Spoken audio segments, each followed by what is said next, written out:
Well, good afternoon, everybody. I think we've got a reasonable number here, so we'll make a start, and I'm sure more will join as we go on. My name is Mark Orr, and I'm the Executive Director of the UK and Ireland Spill Association, and we're putting together this webinar from the Plastic Pollution Working Group, and we've got we're now getting into the real meat of plastic pollution. And we're going to be talking about identifying effective tools and equipment for microplastic recovery from shorelines and near shore environments. So what I want to do is to introduce the association. We are the trade body for marine and inland response companies in the United Kingdom, representing contractors, manufacturers, it's nice to see some of them on here today, and consultants.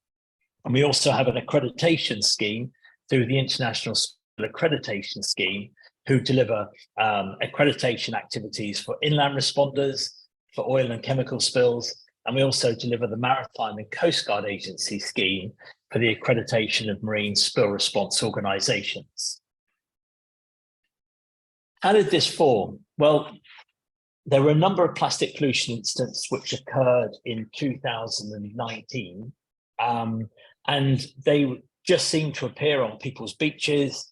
There wasn't a real clear plan on how they would be cleared up. So the Environment Agency, in discussions with the Environment Agency, they asked if we would develop a nationwide response plan so that when plastic arrives on local authority beaches, that removal could be safely and promptly arranged. And that prompted the formation of our group. And as we started to meet initially, it became clear that it became obvious that this was clearly useful and it solved the problem, but then the mission became much larger. So we grew into a multidisciplinary group of companies, regulators, academia, and no doubt it will continue to grow. When the MV Express Pearl incident occurred off Sri Lanka in May 2021, it involved a number of the group's companies and a number of UK-based assets. And this is really the most recent incident where there has been a significant spill of nurdles with awful consequences for marine life, shoreline, local environment, and fisheries. And it has undoubtedly affected the economic health of Sri Lanka. Now, there's much learning coming from this, and there's been other recent incidents from which the group is learning, particularly MSC Zoe, which lost 345 containers in the North Sea in January 2019. And the contents of that spill impacted the Wadden Islands on the north coast of Holland and Germany. So these incidents are occurring, and our colleagues in CEDRA have also been dealing with intermittent releases, probably from a lost container or lost couple of containers containing plastic nurdles, which have flooded along the Brittany coastline. And whilst we're talking about plastic, I would like us to spare a few moments of thought for those dealing with the consequences of the loss of the Princess Empress, which was a tanker which has sunk near in the Philippines. And I know that colleagues from within our plastic pollution working group are out there helping the local government deal with the consequences of that particular loss. The tragedy is that the vessel contains 800,000 litres of oil, and some of that is beginning to be released and is impacting beaches locally. So our thoughts for those as fellow responders, and hopefully the consequences of that loss can be safely dealt with. Now, turning back, with the live learning and experience building, which is built through the MV Express Pearl, the Plastic Pollution Working Group decided we should share what we learn by collaborative production of a series of best practice guidance documents and webinars. And so far this year, we've conducted 4 webinars, or since this started, this is the 4th of the webinars within a series of what will become 8 webinars dealing with the different goals within this plan. So at the moment, the group is dealing only with microplastics, as they seem to be the area of greatest priority. And you can see the members which participate within the group's work. So the goals that we set ourselves The ones in italics are those that have been delivered.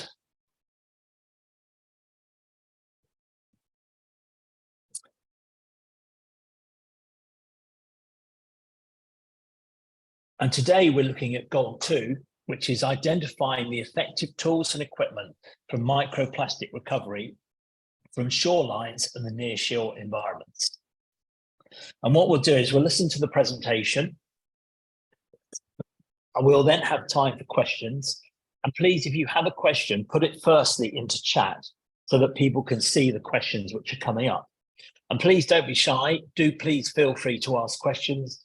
We want everyone to learn from everyone's collective experience.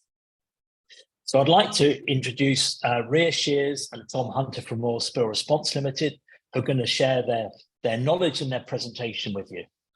Thanks very much. Good afternoon, everyone. So hopefully this will be smooth with us just sharing our screen with you. Mark, if you can let me know if that's come up all okay. That looks just like it did when we practiced yesterday.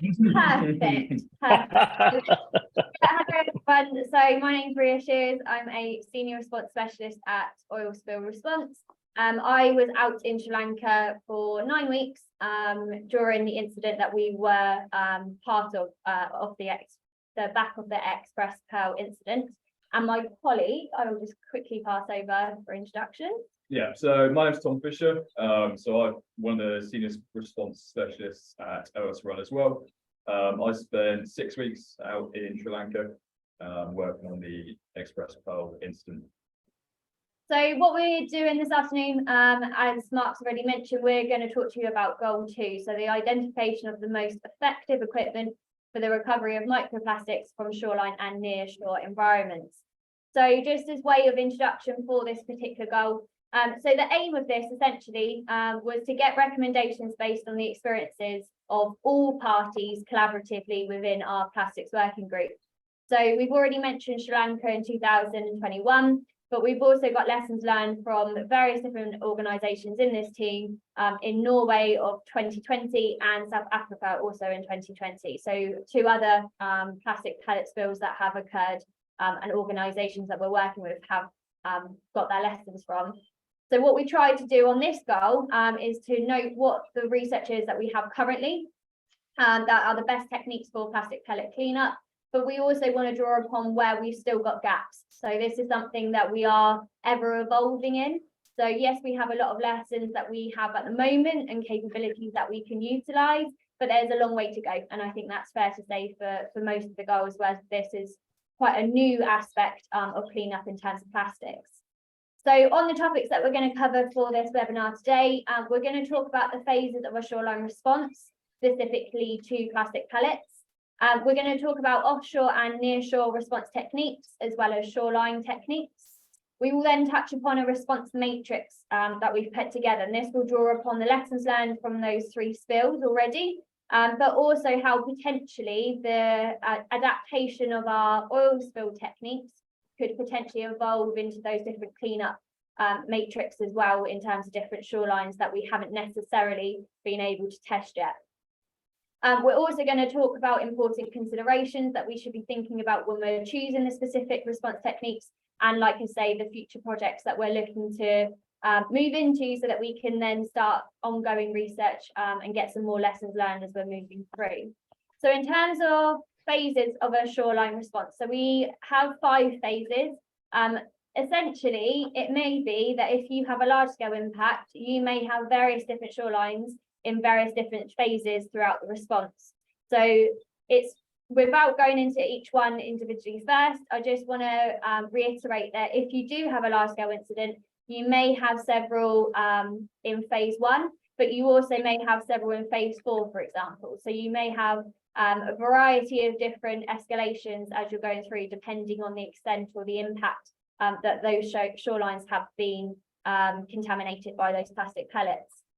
So the phase 1 essentially is your initial stage. So as you can see in that photo, this is where you've got high volumes that are at high risk of remobilization. So this could be areas that are very environmentally sensitive, for example, that you want to try and stop that remobilization of those plastic pellets going to those areas.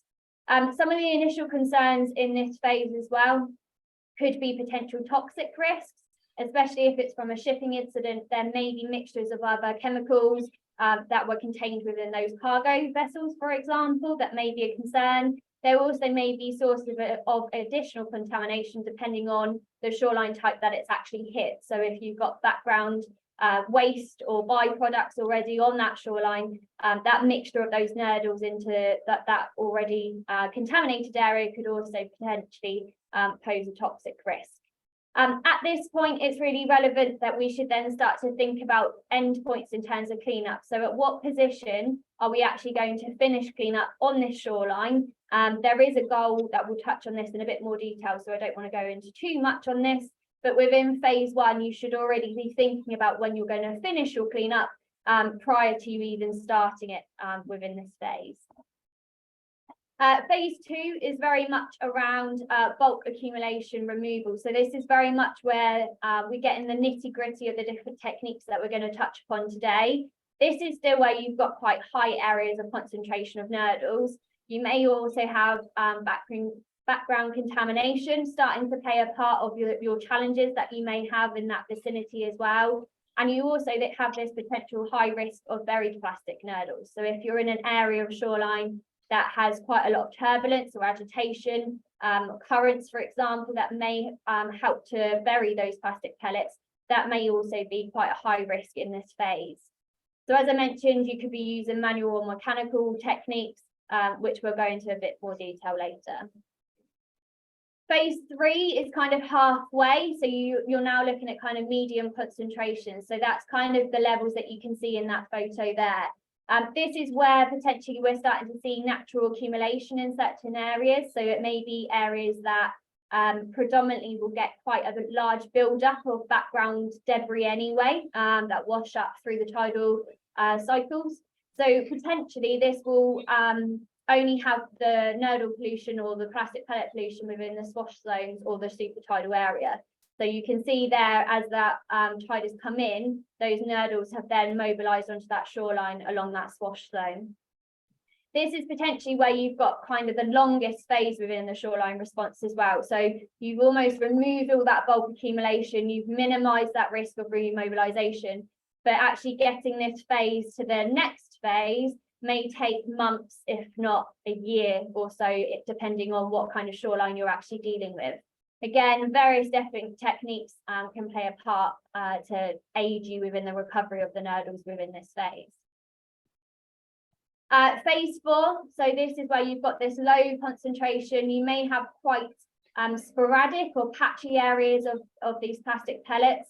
So it may be that only certain aspects of your shoreline is now covered within these pellets themselves. So this is where you start to think about cleaning that up to the end points that we talked about or touched upon just a minute ago, and actually thinking about, is this at a point where I can start to sign off this area because it's reached the point in which I can finish the cleanup.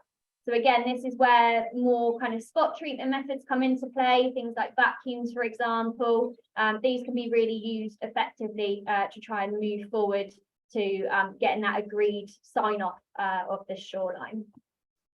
And then phase five, so this is something that even though the cleanup has finished, so there won't be those operations going on that shoreline, this is where we're going to look at implementing post-incident monitoring. So this is things like environmental sampling, making sure that we're still going out and doing regular surveys so that if there is a build-up in those natural accumulation areas, that they are then being spot treated again, and it's very much ongoing. This phase may take months again, or maybe up to years, depending on how far into the incident we are. For Sri Lanka, for example, some shorelines are within this phase, but where there is still cleanup within those other phases, this is going to be ongoing for quite a considerable amount of time. Okay, and with that, I will pass over to Tom, and he's going to talk about the initial aspects of offshore and nearshore response techniques. Thank you very much. So the first technique that we're going to have a little look at is containment recovery.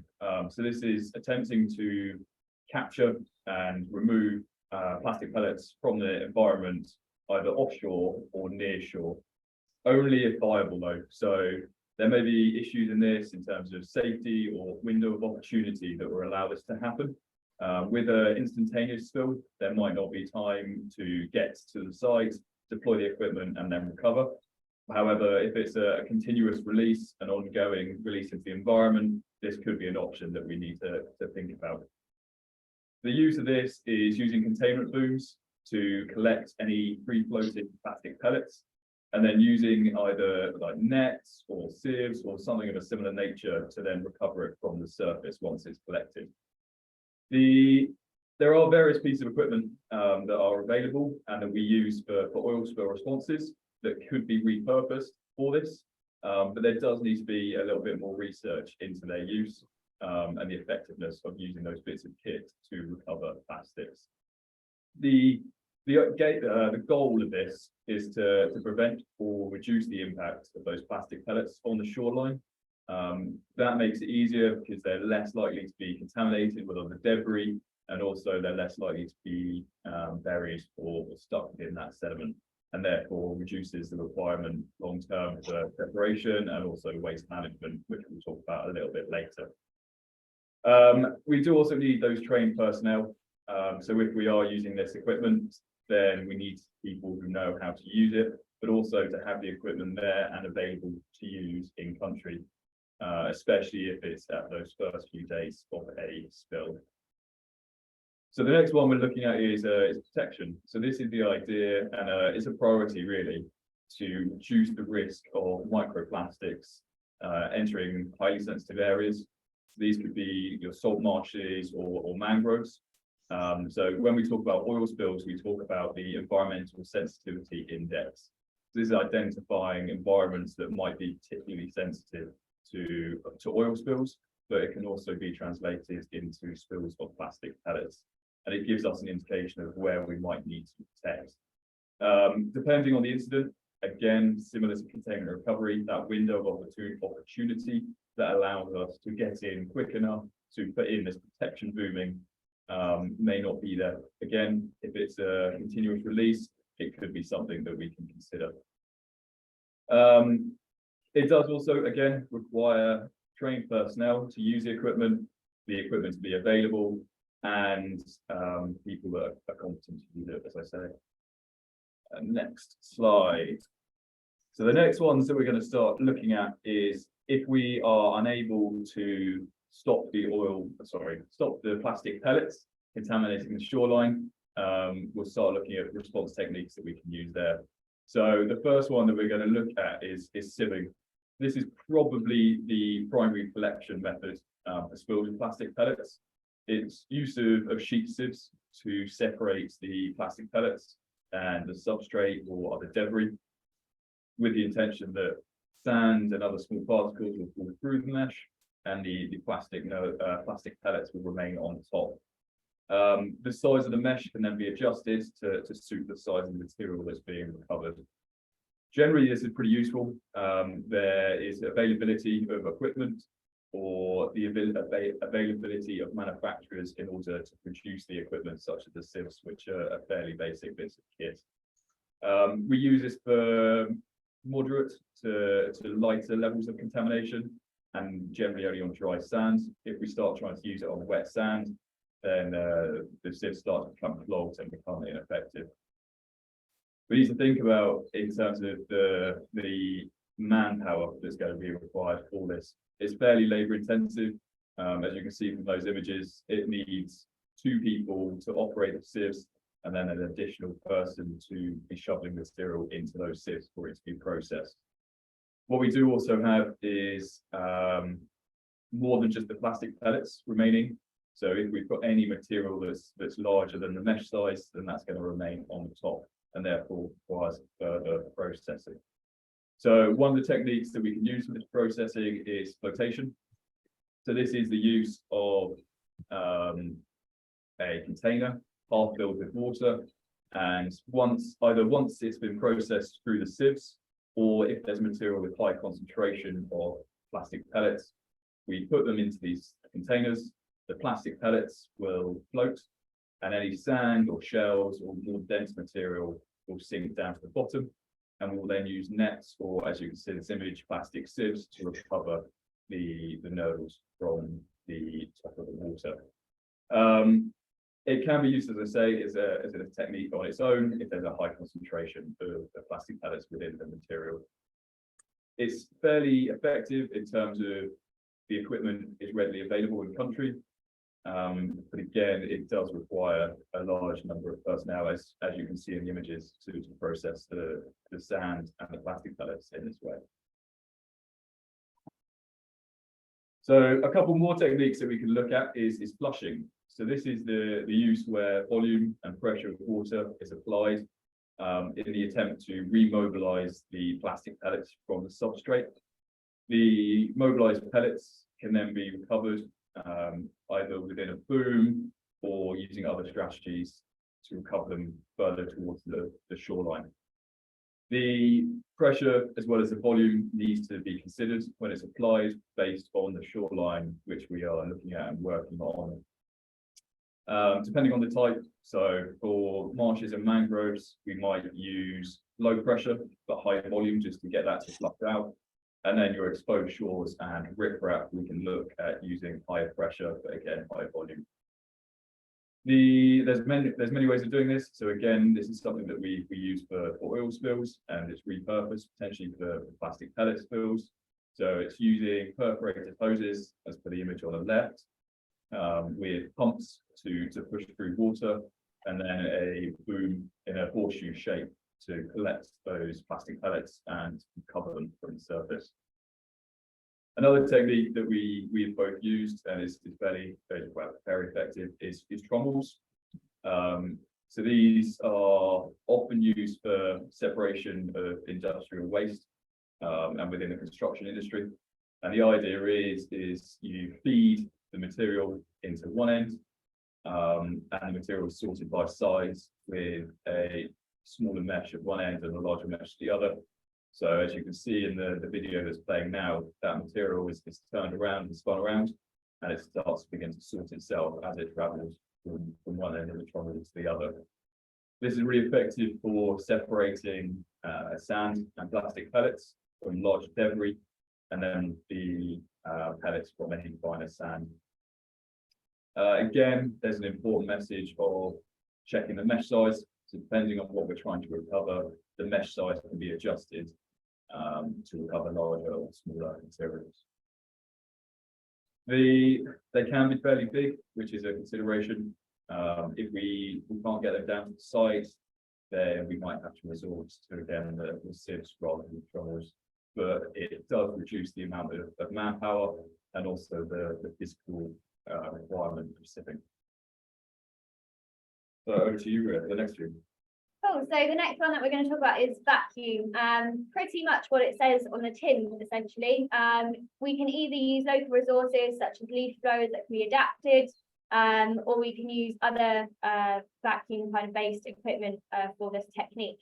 It's really good to be used in vegetation or riprap areas. So areas that potentially don't have that background debris is really good as well, because of that separation not being applicable for this type of method. However, there is some degree of training that is required, with this being more of a machinery type of equipment. So that training will need to be considered, and some basic health and safety of how to utilize this equipment safely is needed as well before use. Again, in terms of mesh size, this is something that again can be adapted based on the size of those plastic pellets that we're dealing with, as well as any of that background debris that may cause a bit of an issue with the utilization of this method. Another one that comes with this particular method, along with the rest of the techniques, is also the consideration of welfare of the personnel that are using it. So these types of equipment can be quite heavy, especially if you're having to angle that nozzle at a certain degree for the effectiveness of this technique. So making sure that you're looking after the welfare of the personnel that are actually using the equipment at all times is something that needs to be considered throughout this technique. In terms of selectiveness, as I said, sometimes the mesh size can help with this. However, you want to try and use it in areas that there are less of that background debris that could be collected or potentially clog those nozzles on the equipment. Another consideration, especially if we've got sensitive environments surrounding the area that we're cleaning up, is from a wildlife perspective. So these can obviously produce noise pollution. So understanding what the different sensitivities are around that area, whether you've got breeding grounds potentially for any bird species or any other types of wildlife within that area, is something to consider as well, in terms of whether this is a technique to use as part of your strategy. We can also then transmit the sieving techniques and the trommel into more of a mechanical means as well. So this aids in terms of that background debris separation, but it also minimises that labour need. So a lot more labour, a lot less labour is needed, so less intensive.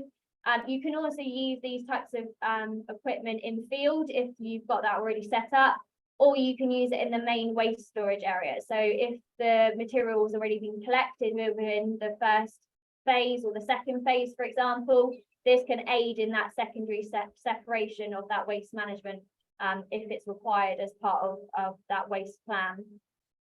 In terms of logistics, again, as you can see on the right-hand picture, these can be quite big pieces of kit. So in terms of actually finding something like this in country, you may need something like a blueprint, for example, trying to find someone that can manufacture this in country, but also the logistics of actually getting it to the area where you might have that waste storage area for where it's going to be set up. And also the security around making sure that it stays where it needs to be. Again, in terms of mesh size, this is something that needs to be considered. So very much a common theme with the techniques that we've talked about so far. And yeah, you may need to actually get this either made in country or potentially shipped in or flown in, depending on where you're getting this as part of your strategy building. The other thing that you can do, so these are techniques that you may use for kind of your final polishing for beach combing. So this is something that's good for phase 4, for example, when you're doing your spot treatments. It aids, again, that background separations, but however, you have to use it in quite distinct shoreline types. So it can't be used on wet sand, and it's no good with any kind of inclination on that shoreline. So it was something that was brought in as a technique that was thought to be something that would aid in the response completely. However, these were quite limited in the areas that they were actually effective on. Again, it still resorts to reducing the amount of labour that's needed, and these can cover a larger area. But it's also worth considering, again, where you're going to use them, the logistics of getting them to the site, the security of where you're actually going to house these equipments, and they may not be locally available as well. So in terms of that global footprint of your response, these may be something that you need to purchase out of country and actually transport them in and get them cleared through a customs or something like that in country. The other form that you've got is mechanical excavation. So with this one, this is predominantly used within phase 2 to 4, depending on the type of machinery. So you can see in the left-hand photo there, you can use an excavator. So this is kind of the utilization of those local resources that may be of benefit.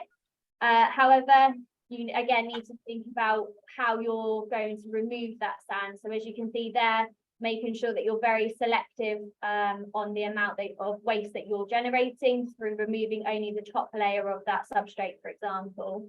They're really good for covering a large area, and they can assist with a large scale berry nurdle removal as well. So if you've got nurdles in quite a large depth across a large area, sometimes this is a technique that's beneficial for the cleanup in those respects.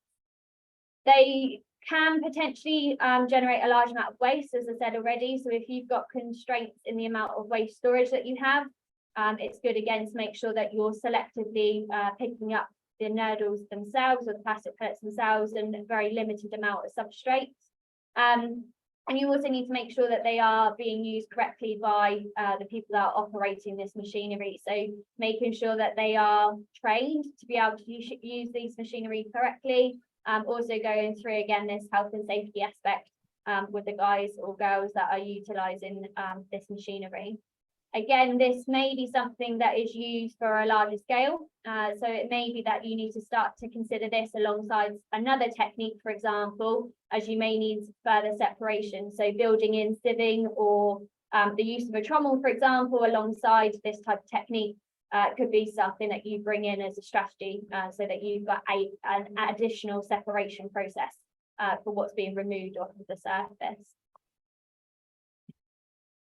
So this is a bit of a summary in terms of the response techniques that we've already talked about with you today. So what we've tried to do is categorize the different techniques alongside the types of shoreline that they may be most useful on. As I mentioned already at the start, this is something that we've drawn upon as a collective with all the organisations as part of the group. For either things that we've learned through the different spills that we've already tried to respond to, but also those that we can potentially adapt from oil spill techniques as well. So as Tom mentioned, containment recovery being one that we still are yet to test, but based on how kind of plastic pellets behave, we think it's still prevalent that this would be a good technique to use. There are some considerations again that we need to think about. We touched upon the environmental sensitivity index, but also net environmental benefit analysis. So this is the idea of choosing essentially the best recovery technique based on the environmental and socioeconomic values of that shoreline type. So thinking about, is it going to create more harm than good, for example, in terms of applying that technique to that shoreline type. So for the likes of marshes and mangroves, there's always a consideration as to which techniques we need to think about in terms of, do we actually go down the protection route rather than allowing those areas to be impacted first and foremost, and then considering if we have that impact, how we're then going to deal with it most appropriately. But it goes without saying, those two principles are definitely something that we need to consider across all shoreline types, so that we can make sure we're choosing the right techniques as part of building up our shoreline strategy. So as we mentioned throughout the kind of presentation, and there's a number of considerations that we need to use when we're using these techniques.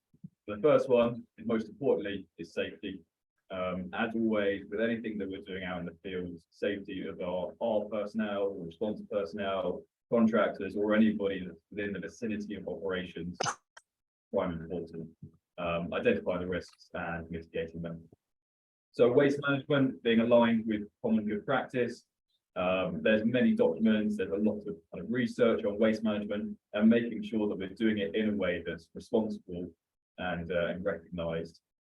And then along with that is, it comes up later. So we'll look at welfare first. So again, this sits in safety. We just need to, this can be as simple as provision of toilets or water and food, but also shade, and depending on PPE requirements, ensuring that the breaks are taken and that we're looking after the people that are there to help. And again, with that is the training. We need to make sure if we're requiring these people to use equipment and to go out into the fields, that they're trained and they're supervised, to make sure that they're doing it appropriately, but also to make sure they're doing it safely. So this is what I was trying to refer to earlier. So the selective removal contamination. So this is about just trying to recover the thing that you're trying to recover. So where we're talking about plastic pellets, ensuring that the majority of the stuff that we're taking away is plastic pellets and not organic debris or anything like that, that will increase the amount of waste that is having to be processed, but also that material remaining on the beach could be important for the ecosystem that's there. And also the global footprint. So we need to have a consideration that this needs to be proportional in relation to the size of the plastic spill. If it's only a small number, then it can probably be dealt with locally. Whereas if it's a significant spill, there might be more of a requirement to bring people in internationally who have the experience and skills to deal with this. So the last thing that we need to kind of talk about is future projects. So with the plastic pollution working group and the collaboration between the different organizations that are part of it, there's going to be this ongoing development. So the testing and developing of equipment in preparation for any kind of future incidents that take place. And the sharing of lessons learned. So by having this collective of knowledge and experience, and anything that should happen in the future, these spills of opportunity, we can use that information to continue to develop these techniques and strategies to respond to any plastic. So with that, we just want to draw the webinar to a close and ask if there's any questions, but also direct you to the next webinar in the series as well, which is on the 19th of April, same time, same place, goal for looking at qualitative and quantitative assessment of microplastics in sediments and water. So ourselves and DFAS and UK Spill will be leading on that presentation and that webinar for that one as well. But with that, I will just take a pause and we'll see if there's any questions. Yeah, can you hand your screen back to me, because I've got a couple of points I want to make as well, if you could. Thanks, Ria. Thanks, Tom. Okay. Thank you. Right.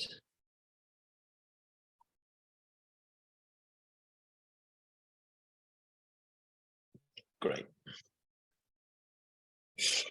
Okay, so a couple of things I want to make is, don't forget the size of the problem that we're dealing with. And I'm sure that many of you would have seen that in the press lately, there's a lot of talk going on about just the scale of the problem that's out there at the moment.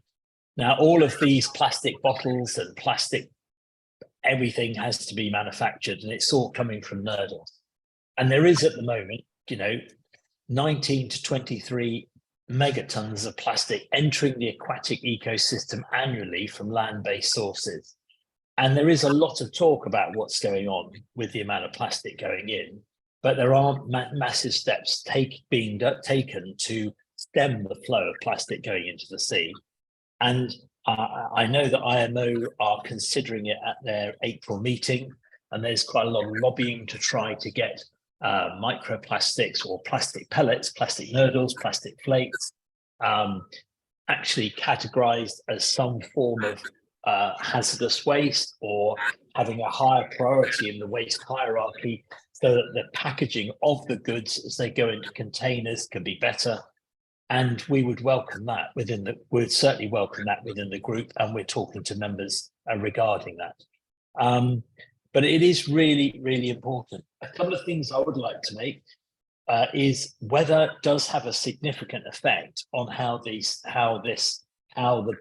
microplastics move from one part of the response area to another. And it may be that you've signed off an area that is being cleaned, but actually you have a storm and it regurgitates those which are on the seabed. So your work has to be completely reviewed. And in phase 5, there is the part about ongoing monitoring. That is really, really important. I would also say that, comment that there's actually been quite a lot of work which is being done in Norway, and through SINTEF, but also through other research operations in Norway. Quite a lot of work has been done, and they've got some really good stuff which can be looked at. One consideration within these spills, particularly when you're managing staff, is you've got to be aware of what the nurdles have been contaminated with. Because if you have a mix of products, as in the Express Pearl, which has been lost from the froth from the vessel, some of them will be affected by fire. And what effect has that had on the nurdles within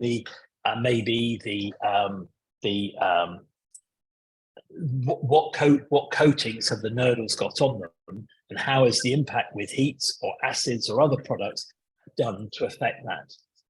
One thing that was found on the Express Pearl is that some nurdles clustered together because of fire.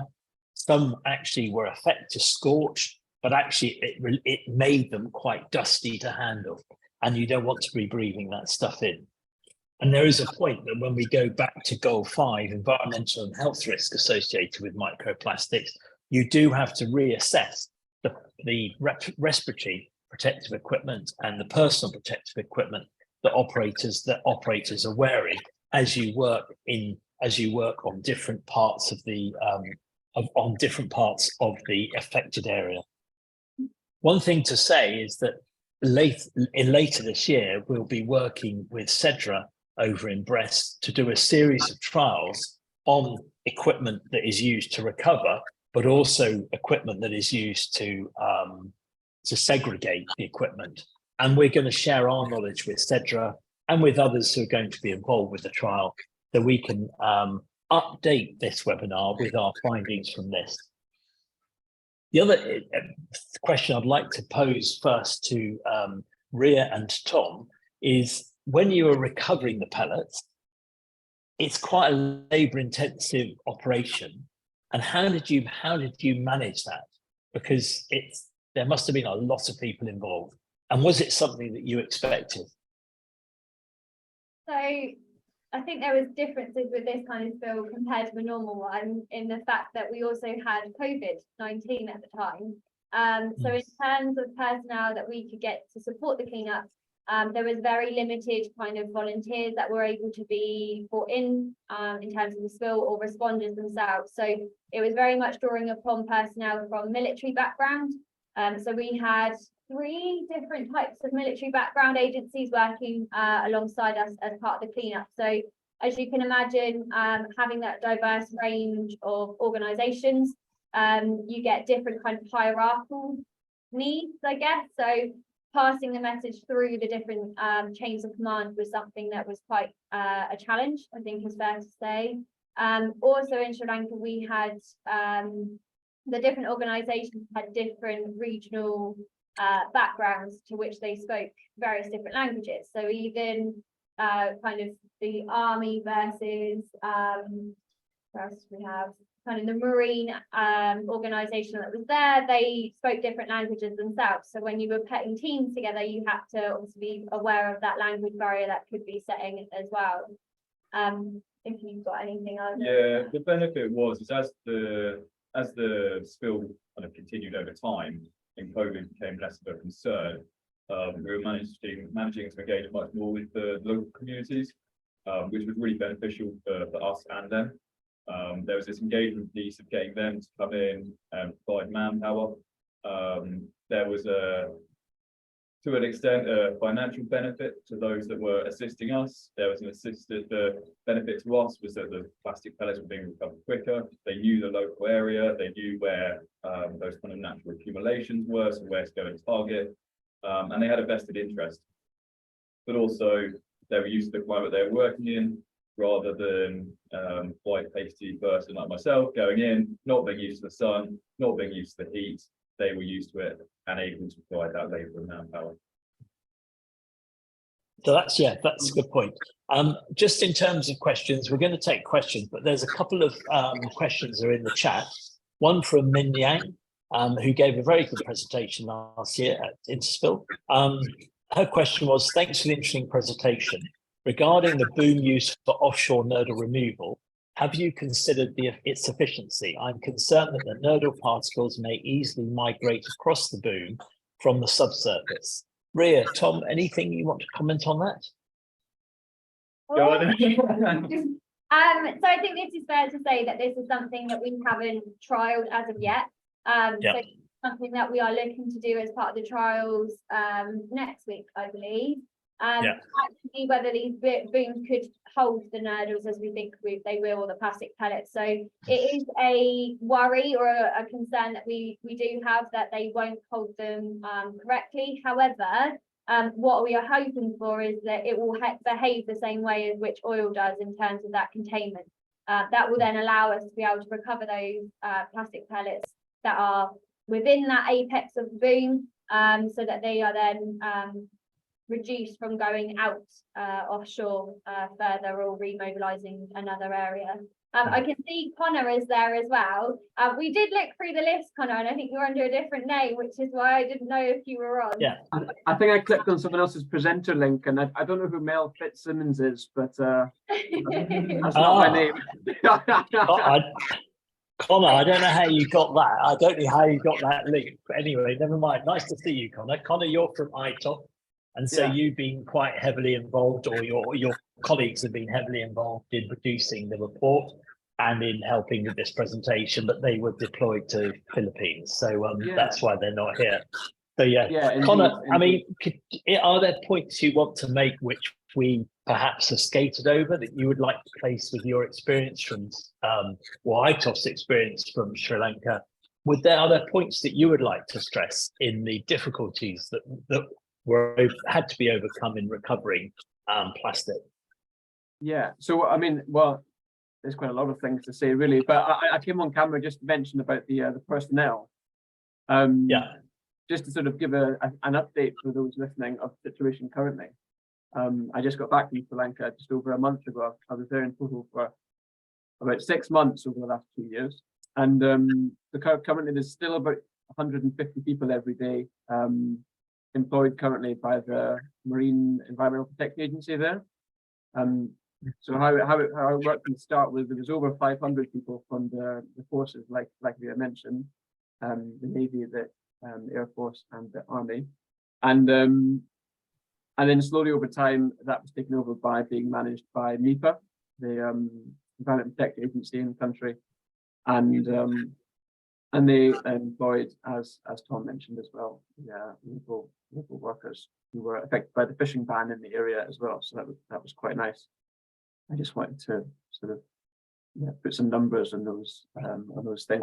But I think we had a lot of problem in Sri Lanka with normally an organization would come in and provide the workforce, but in this case the government chose to do it themselves. So there's been some differences from other cases in that respect as well. Certainly the experience of some of the UK spill members dealing with spills in the UK. During COVID, everyone got to love their local beach. And when we've had spills and we've had to recover them from beaches in the UK, one of the, I would say, challenges is making sure that some of the volunteers acted safely and actually fell under the local authorities' control, not the responders' control, because they are, and it can become an issue because enthusiasm can overcome that objectivity about safety. And any comments that either yourselves or ITOF want to make on that? I think it's fair to say that we had differences within our safety. I mean, in terms of OSRL, and I'm sure ITOF as well, from the backgrounds that we're normally working in terms of oil and everything else, in terms of response, the level of safety is at the highest level that it can be. Yeah.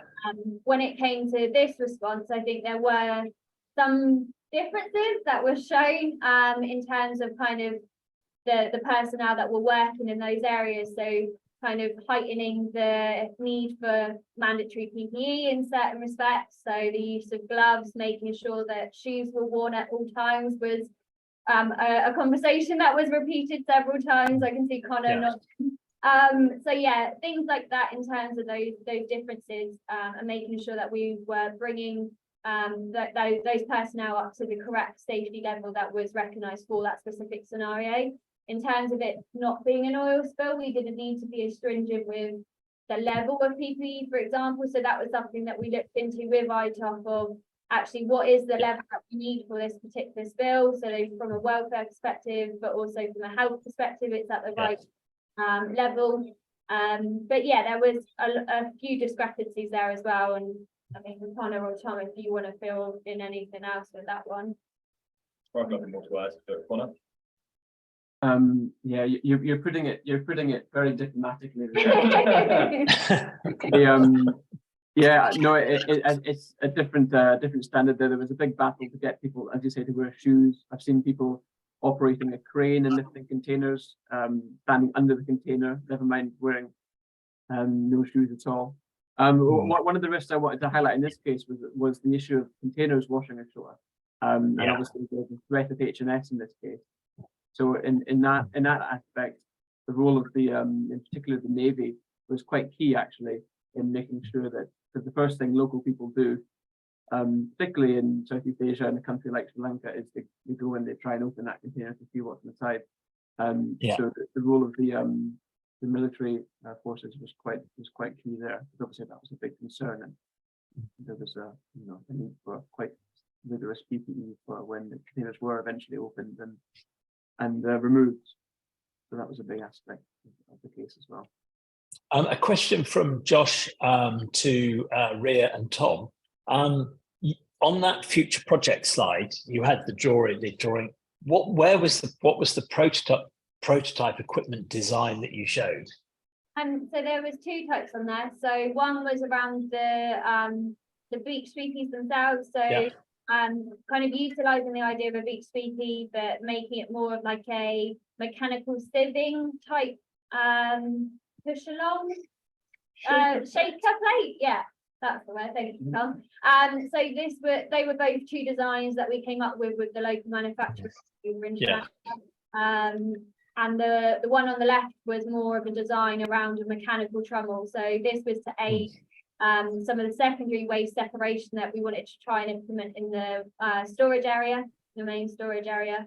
So yeah, both of those were blueprints that we drew upon, and we've got access to off the back of the work that we did with the local community.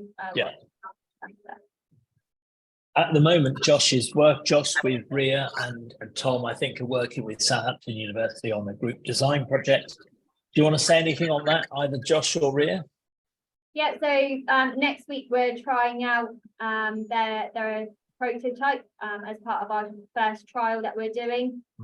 I won't take any limelight. I mean, Josh is on the call, so I mean, the more the merrier with this. If Josh, you want to explain a bit the forefront of that project that we've been working on. No, Josh is shy. I'm looking at the projector and the noise might be a bit weird, but yeah, not really too much more to say there, really. Yeah, we're looking forward to trial. Thanks to Ria sorting it out. So basically going to trial several different things, and especially the containment idea, looking at flushing as well potentially. So yeah, it should be really good. That sort of we've got 6 students on a 9-month-long project, and they've produced so much really interesting data so far. So yeah, looking forward to it. From your trials next week, will you get any video?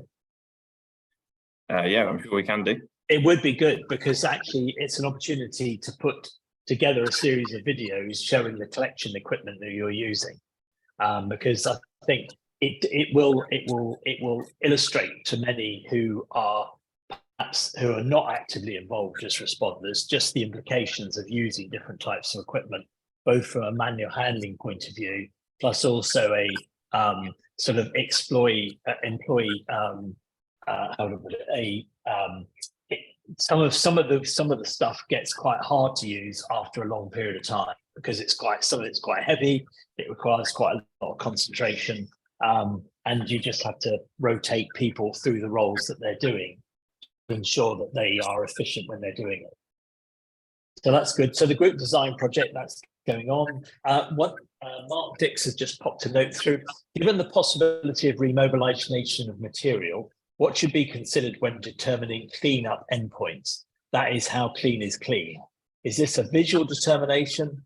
Are there better numerical means, e.g. so many pellets per square meter, etc.? We touched on this in the presentation, which was under Goal 5, environmental and health risks associated with microplastic, because we did discuss within that the endpoint determination. And some of the things that we covered were, and this is sometimes quite hard to find, is what was the baseline before you went there? And some would say that the determination being used is basically want to get the beach back to the condition before this incident occurred. Now, if you're perhaps around the UK or in European waters, you probably have a good indication of that. But I think one of the stresses, or one of the issues with Sri Lanka, is there was no real baseline assessment, and culturally they have a different attitude to environment, the pollution on the beach, to that which we might have in Europe. In other words, the beaches tend to be dirtier. So any comments that Connor or Ria want to make on that? Probably one for Connor, and I'm going to pass it to you, Connor, because you're probably on. I thought you might, Ria. I thought you might.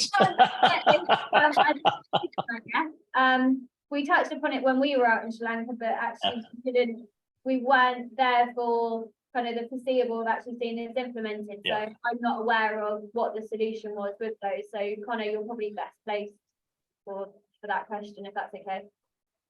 Yeah. It's quite a difficult question to answer, actually. And we have been looking at lots of different, trying to develop a method to determine when to stop the cleaning. Because as Mark mentions, there is a lot of background plastic in Sri Lanka. People literally tip their kitchen bins into the sea behind their house. So in this particular area we're working in. So you have to think about that as well. And the method we determined, we've been investigating is using a quadrat. So laying that on the beach and counting what percentage of that quadrat has nurdles present in it and what percentage has background plastic in it. And then we've got a matrix where we decide. It's not a finalized method, but that's what we were trialing. And as you mentioned in your question as well, the remobilization of material is a massive problem. There are beaches where I couldn't find a single nurdle on them, but then the next day after a big blow, the beach is covered in plastic again. So and this has happened repeatedly, constantly over the last 2 years. So it's quite a challenging thing to sort of sign off the beach. I think it's a problem that's specific to Sri Lanka, though. The particular sedimentology of Sri Lanka, the coast there is very mobile, and it wouldn't be like that everywhere else. And I certainly wouldn't expect it to be like that, for example, around the area where the Trans-Carrier happened in Norway. But of course, but it was an issue on the Rainer, wasn't it? Partly because of the local currents which ran up, which when they had a big storm tended to flush product which was buried deeper at sea, in the deeper sea, and then was flushing it ashore. And I know that diminished over time, but I think when planning an endpoint, you have to be considerate to the fact that there is product going to reappear, maybe not forever, but there's going to be a need for ongoing monitoring and possibly recollection. I think there's more research that needs to be done in terms of how we do an endpoint for an oil spill, then a certain percentage of oil still remaining that we then leave to naturally degrade, because that's more environmentally beneficial, because you're not going to sterilize the environment or over clean that environment. With plastic, that could be slightly different, because it does degrade in the same way that oil does, where that endpoint might be very different from how we consider on an oil spill. So I think there's more research in that needs to be done as well, so that we can make clearer judgments on these endpoints for plastic. Yeah, I think hopefully, Mark, that answers the query in that there isn't really yet a fixed answer, and there's no fixed. I mean, we're learning by experience, and I would say that the experience is not just unique to us. This experience is we collaborated together to produce knowledge, which hopefully we're sharing with lots of other people, and we really would invite people to share information with us. Because I think we're all learning as we go with this, and the more quickly we all share the knowledge that we've got, the better can be the way that responses to these are managed should they occur, and the way that responders will be better prepared with equipment, training, and will have knowledge of techniques that others have used when they're faced with the problem arriving on their beach. And if the group achieves nothing more than making people aware that it is an issue, but there is a body of knowledge which is available through our website to access that, then so much the better. One thing that the group is going to collaborating on is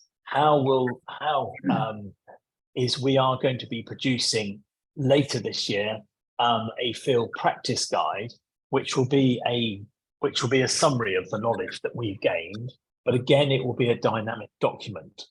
It will be available through our website, and it will be, and obviously it will be spread about that it exists through our partners like ISCO and to other bodies, including the members of the group. So it will be easily accessible, and it will be updated as experience builds. So I think, go on, go for it. Sorry, Mark, to interrupt you. That's all right. I wanted to make this point earlier as well, and I might be putting my foot in it a little bit, to be honest. I just in presentations we give as well, and the one that you just gave, Ria and Tom, I think that there's quite a big focus on the mechanical machinery, and I'm talking specifically about the Express Pearl here. There's quite a big emphasis on the mechanical aspect of things. But in practice, what we found on site, and bearing in mind, it's almost 2 years, something like 21 months since the incident happened, none of that mechanical machinery was actually used any more than a week, honestly. The sweepies, for example, we found that there's not very many sites at all where they're actually appropriate to be used for lots of the negative points that were highlighted in the presentation. But a lot of sweepies were taken to Sri Lanka, a lot of trailers and trail behind tractors were taken to Sri Lanka, shaking tables, water separation systems, trommels. But at the end of the day, what really was effective on the beach was 2 people with a sieve. Lots and lots of people with sieves. And that can be backed up quite rigorously with the data from the amount of nurdles collected. And I think that problem comes from the fact that over time the nurdles become dispersed, so they're not concentrated anymore. Also, the beaches in Sri Lanka are not uniform flat surfaces. And even, by the way, on a uniform flat surface, the beach species don't really work that effectively for nurdles.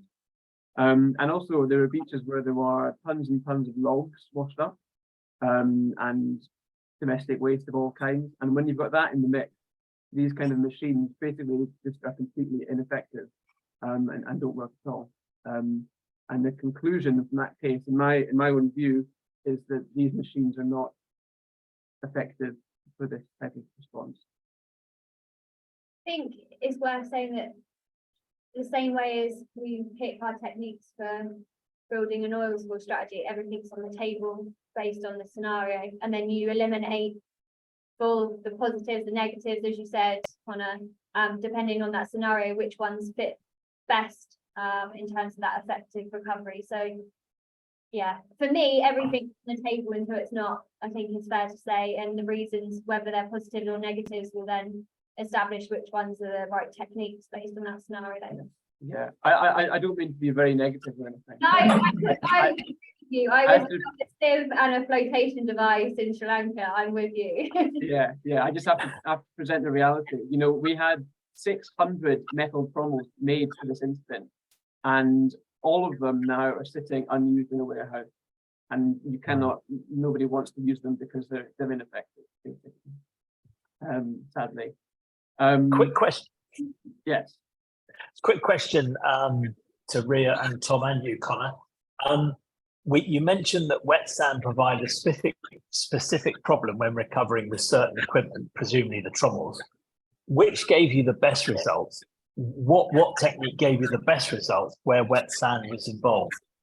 So we saw that question come up, and we were sending the message back to Pete, and for us, I think collectively was the use of those flotation devices. So when you've got that, okay, in terms of the sieving and everything else, it just causes that clump of that mesh, so it doesn't allow that separation process to work efficiently. So using the buoyancy of those nurdles against the sediment that we're trying to remove from that flotation really worked well for our person.